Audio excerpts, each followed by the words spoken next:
संजय उवाच। द्वितीय श्लोक। दृष्ट्वा तु पाण्डवानीकं व्यूढं दुर्योधनस्तदा आचार्यमुपसंगम्य राजा वचनमब्रवीत्। संजय ने कहा, हे राजन, पांडुपुत्रों द्वारा सेना की व्यूह रचना देखकर राजा दुर्योधन अपने गुरु के पास गया और उसने ये शब्द कहे।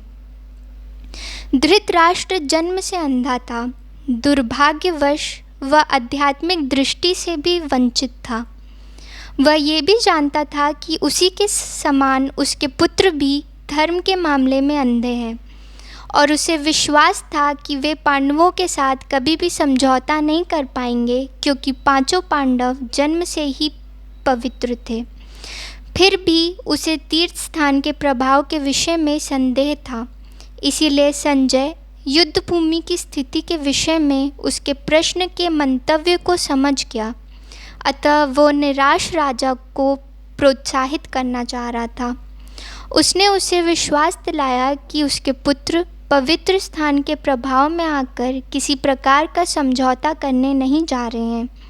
उसने राजा को बताया कि उसका पुत्र दुर्योधन पांडवों की सेना को देखकर तुरंत अपने सेनापति द्रोणाचार्य को वास्तविक स्थिति से अवगत कराने गया। यद्यपि दुर्योधन को राजा कहकर संबोधित किया गया है, तो भी स्थिति की गंभीरता के कारण उसे सेनापति के पास जाना पड़ा। अतएव दुर्योधन राजनीतिज्ञ बनने के लिए सर्वथा उपयुक्त था। किंतु जब उसने पांडवों की व्यूह रचना देखी तो उसका वह कूटनीतिक व्यवहार उसके भय को छिपा न पाया।